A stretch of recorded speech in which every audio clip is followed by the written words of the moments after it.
Um, I am not going to dive directly into the business model description fully. What I am going to do instead is I want to show you, because I am a chaos physicist, and I didn't tell you that, but which is really funny, isn't it?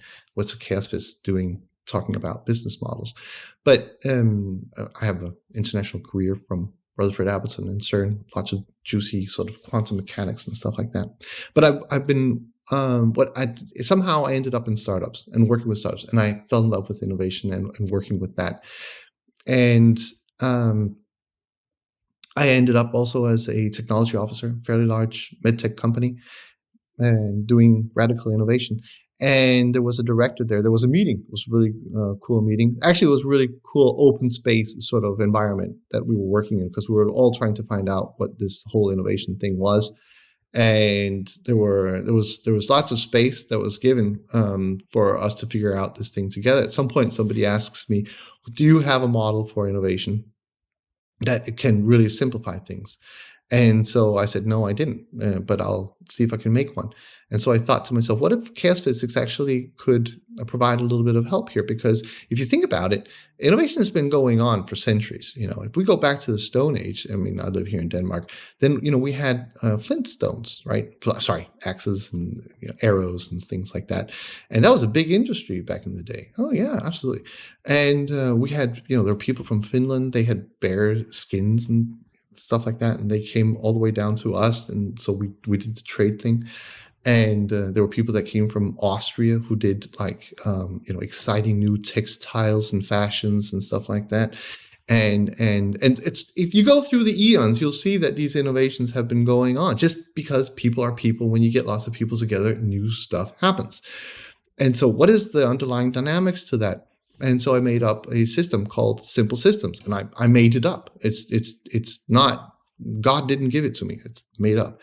And so it's just a complexity model, but it's kind of like an E equals MC squared. It sort of simplifies things, and it shows very elegantly what innovation is, and how to, what's the mindset, who are the people that should go into it, what are the resources you need. I have 4 innovation capitals that come out of it, and because it's my model, I get to do whatever I want with it, and so I can divide it up, so I can make something I call cubes with a cube. They work kind of like Lego bricks, so you can stick them together, and then you can get these awesome processes out of them, like for lean process or sprint processes, innovation, disruption, whatever you feel like. And so what I'd like to show to you from that model right now is how on a timeline, how that slides and how that actually becomes sort of where ideas and products that they turn into a megastar. What is it that's really going on? So if you will bear with me, I'm going to be looking down because I have my iPad down here and I have to draw here. So I'm just going to do this. Hey, look at that. And I can move myself over here. And I get to look down on you just today. And so what I'm going to do here is I'm going to draw a timeline. Oh, no, I need a pencil. Disaster. There we go. Yes. That's the timeline. And I'm going to do the "you are here" thing, right? So you are here. And this is our world. And so everything that's in our world is in there. The cars that we have, the houses, the infrastructure, internet, all of that. This is our world right now. I forgot I have to write time. And so what happens throughout time is that it kind of slides. And so what's new today becomes old. You knew this. So for instance, you didn't go to work in a horse wagon, did you? You had a car, but you don't have a flying car yet. That's coming at some point, I hope.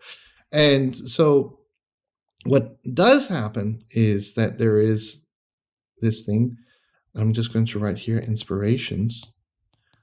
This is a little bit strange because it doesn't really come from the future, but it's kind of our future. I hope you understand this. We're seeing new technologies, new trends. We're seeing people do things a little bit differently, and it impacts us. It does something to us. We kind of it's a way for us to sort of like with a radar begin to anticipate what the future is going to be like. What it also does at the same time is give us a message that we're not lacking, but we're coping, or we're sticking to something that worked at one point, but it's kind of, well, it's getting a little bit old. We sense that, but we don't know what could replace it. So this is us as customers and prospects. That's what we tend to feel. And so these inspirations that they can actually, they're telling us of what's to come. Now, there are some people who are living in this future space, right? So here, this is the new world that's coming up, right? There's before the internet came, and there's after the internet came. Before the airplane, after, right? You get the idea. And so what we want to do, and so you're living in this new world already, not noticing for that the others don't. And so there is kind of like this glass ceiling. I'm not going to draw it right now, but there is this glass ceiling that your prospects, that they have, your stakeholders and so on. And what you're trying to do is explain yourself out of this, and it's not going to work.